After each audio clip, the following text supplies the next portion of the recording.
দেশের সর্বোচ্চ আদালত আরজি করে সিআইএসএফ মোতায়েনের নির্দেশ দিয়েছেন। অন্য মেডিকেল কলেজগুলোতেও নিরাপত্তা বাড়ানোর কথা বলা হয়েছে। জেলা হাসপাতালগুলোতে নিরাপত্তা বাড়ানোর আন্দোলন শুরু হয় এবং জুনিয়র চিকিৎসকরা কর্মবিরতি শুরু করে। সিনিয়ররাও আইএমের ডাকে 24 ঘন্টা কর্মবিরতি করে ধর্ণা দেয়। মৃত চিকিৎসকের বিচারের দাবির পাশাপাশি জেলা হাসপাতালে পরিকাঠামো এবং নিরাপত্তা সুনিশ্চিত করার দাবিও করা হয়। সেই মতো হুগলি ইমামবাড়া হাসপাতালে নিরাপত্তা বাড়ানো হয়েছে। পুলিশ ক্যাম্পে থাকা পুলিশের সংখ্যা বাড়ানো হয়েছে। রাতে উইনার্স টিম টহল দিচ্ছে এবং চন্দননগর পুলিশের উচ্চপদস্থ কর্তারা ঘুরে দেখছেন। হাসপাতাল চিকিৎসক নার্সদের সুরক্ষার অ্যাপ চালু হয়েছে এবং বিপদে পড়লে পুলিশকে ফোন করার নম্বর দেওয়া হয়েছে। আপনারা দেখছেন নিউজ নদিয়া এক্সপ্রেস। চ্যানেলটিকে সাবস্ক্রাইব, লাইক, শেয়ার এবং ফেসবুক পেজটি ফলো করুন আর দেখুন নিউজ নদিয়া এক্সপ্রেস।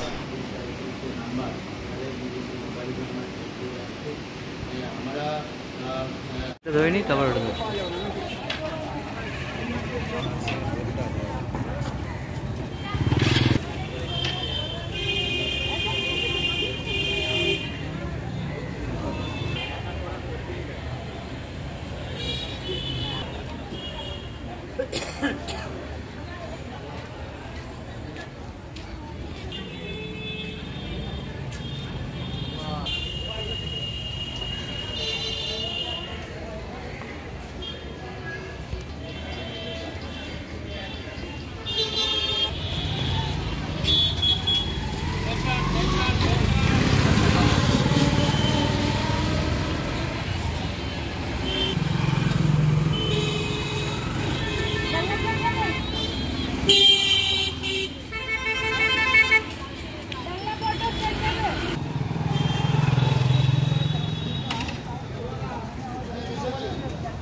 শুনে নেব হসপিটাল কর্মীরা কি সুরক্ষা পাচ্ছে।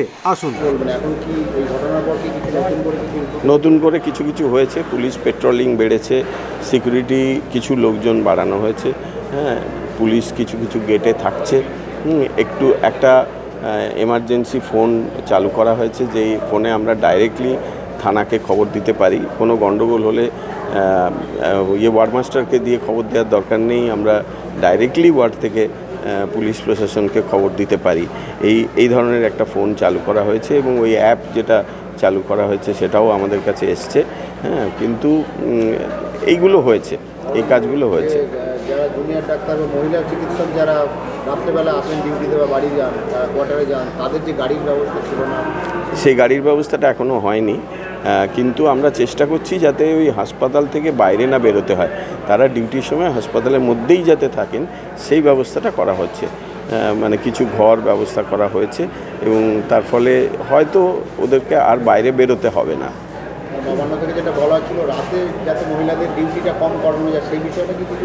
এইটা করানো সম্ভব নয়, কারণ মেডিকেল প্রফেশনে মহিলাদের একটা বড় ভূমিকা আছে। নার্সিং স্টাফরা তো মানে পুরোটাই মহিলাদের। ডাক্তারদের মধ্যেও এখন প্রায় 50% মহিলা। ফলে সবাইকেই যদি নাইট ডিউটি থেকে ছেড়ে দেওয়া হয় তাহলে হাসপাতাল চালানো মুশকিল হয়ে যাবে। সুতরাং সেটা মনে হয় করা যাবে না। তবে হ্যাঁ, খানিকটা চেষ্টা করা যেতে পারে যে যাতে হাসপাতালের মধ্যে থেকেই তারা কাজ করতে পারে।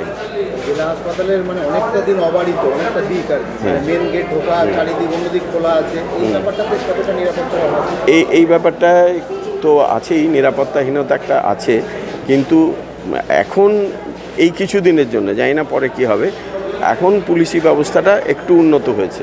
হ্যাঁ, এখন রাতে 2-3 বার পেট্রোলিং হচ্ছে এবং যারা মদ টদ খেয়ে হাসপাতালে ঘোরাঘুরি করতো, তাদের সংখ্যাটা অনেকটা কমেছে। হ্যাঁ, এক একটা জায়গায় বসে তারা এইসব কাজকর্ম করতো, সেইগুলো অনেকটা কমানো গেছে। তবে আরও মানে ভিজিলেন্স রাখতে হবে এবং মাঝে মাঝে এটা আরও চেক করতে হবে যে এই ব্যবস্থাটা ঠিক মতো চলে কি না। পুলিশ ক্যাম্পে কি সংখ্যা বাড়ানো হয়েছে? পুলিশ ক্যাম্পের সংখ্যা বাড়ানো আছে, জুনিয়ররা কাজ করছে। ওরা ওপিডিটা এখনও করছে না, কিন্তু ইনডোর এমার্জেন্সি এগুলোতে কাজ করছে। ঠিক, মর্গের পাশে যে মহিলাদের নার্সদের যে ওখানে থাকার ব্যবস্থা রয়েছে, সেখানে কতটা নিরাপত্তা পাওয়া? মর্গের পাশে এই যে মর্গ রয়েছে তার পাশে যে একটা হোস্টেল আছে, ও আচ্ছা, নার্সিং হোস্টেলের নিরাপত্তা ওই মানে সামগ্রিকভাবে নিরাপত্তার উন্নতি করার চেষ্টা করা হচ্ছে। আলাদা করে নার্সিং হোস্টেলের জন্য কোনো নিরাপত্তা সেভাবে দেওয়া হয়নি। সিসি ক্যামেরা লাগানো আছে, হস্টেলে সিসি ক্যামেরা লাগানো আছে, নতুন বিল্ডিং, ওখানে নতুন সিসি ক্যামেরাই লাগানো আছে। এক কথায় আপনি এই ঘটনার পর এখন বর্তমানে নিরাপত্তা ব্যবস্থা কি আপনারা খুশি তো নই, কিন্তু আগের থেকে কিছুটা উন্নতি হয়েছে। সেই হিসেবে বলতে পারেন যে যে সমস্ত দাবিগুলো ছিল তার একটু পূরণ করার চেষ্টা হচ্ছে। অন্তত প্রশাসনিক তৎপরতা কিছু দেখা যাচ্ছে, অল্প হলেও দেখা যাচ্ছে। আশা করা যাচ্ছে হয়তো ভবিষ্যতে হতেও পারে। ঠিক আছে। আমরা যতটা চেয়েছিলাম নিরাপত্তাটা আমরা যেটা কন্টেন্ট ওরা টহল দিচ্ছি প্লাস হচ্ছে আইন বাড়িয়েছি, অফিসারও বেরিয়েছি, লোক সংখ্যা জন দিয়েছি, এটা নিরাপত্তা দিয়েছি। প্লাস আমাদের যে কর্তৃপক্ষ আমরা তাদের দিকেও জিনিসটা অ্যালার্ট করতে পেরেছি। আমরা এখন পার্সেন্টেজ কথা বলেছি যে মানে কীভাবে আমরা ব্যবস্থা করেছি আমরা আমাদের আমরা সিসি ক্যামেরার ব্যাপারটা আমরা হাসপাতালে যাতে সিসি ক্যামেরা বুঝে দেওয়া যাবে আমরা বলেছি। 3 নম্বর হচ্ছে আমাদের ইলুমিনেশনটা কিছু জায়গায় আমার সেটাও আমরা ভেবেছি যেটা নতুন থেকে ইলুমিনেশনটা করা যায় কিনা। প্লাস আমরা সরকার যে সময় আমরা কথা বলছি আমার জন্য যাতে তাদের এলাকাটাও তারা আমাদের সহযোগিতা করে। আমরা চেষ্টা করে বলেছি যে একটা নাম্বার যেমন এএসআই নাম্বার নাম্বার আমাদের নিজস্ব মোবাইল নাম্বার রাখছি। আমরা আইসি করেছি প্রত্যেকটা ওয়ার্ডে আমরা নাম্বার ইমার্জেন্সি নাম্বার দিচ্ছি। ইন অ্যাডিশন টু প্রত্যেক নাম্বারটা ওই লিঙ্ক করার জন্য প্রত্যেকটা সময় নিয়ে যে নিজের মোবাইলে যেন সেটাকে আমরা সেট করে দিতে পারি। তাহলে এই ঘটনা তার প্রথমে মানে যে কোনো মানে ঘটনা পরে যেন না মানে এমনি কোনো যখন অসুবিধা হয় আমাদের আমরা দিনের বেলা তো প্রচুর মানুষ থাকে, সমস্যাটা অতটা হওয়ার কথা না, কিন্তু রাতে বেশি রাতে যে সমস্ত মহিলা নার্স বা চিকিৎসকরা ডিউটি করেন তাদের জন্য কি ভাবনা আপনার? ওই যে পেট্রোলিং একটা হচ্ছে, এই যে আমাদের সিকিউরিটি বা স্টাফেদের বাড়ানো হলো, আইসিডিতে যেদিন আমাদের স্টাফ নিয়েছে ইমার্জেন্সি প্লাস ওই সময় রাত্রি পরে নাম্বার দিয়ে দেওয়া হলো, সেই নাম্বারে ফোন করলে আইসি আমার ফাঁকা রুম বা লিফট যেগুলো আছে সেক্ষেত্রে কি সেখানে নিরাপত্তাটা দেখাশোনার ব্যাপারটা একটু জোর দেওয়া হচ্ছে?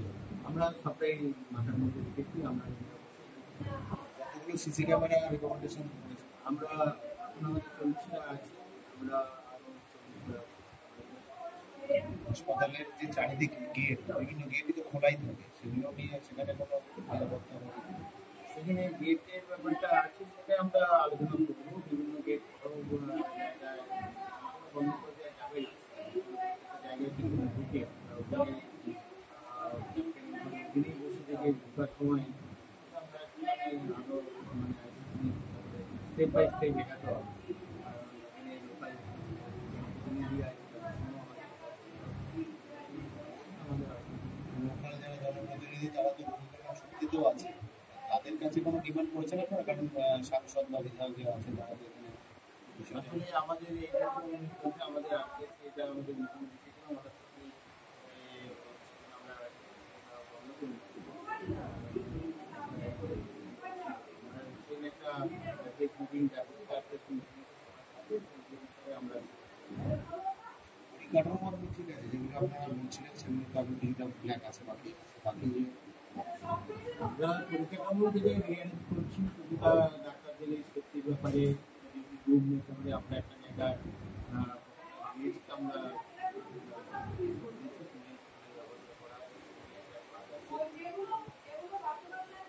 জুনিয়র এবং সিনিয়র চিকিৎসকরা কি সম্পূর্ণভাবে কি কাজে যোগ দিয়ে দিয়েছে?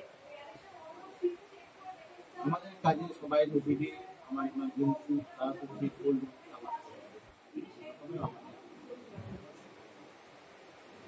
পরিষেবা কোনো ব্যাপার না। আমার পরিষেবা কোনো ধরে নিই তারপর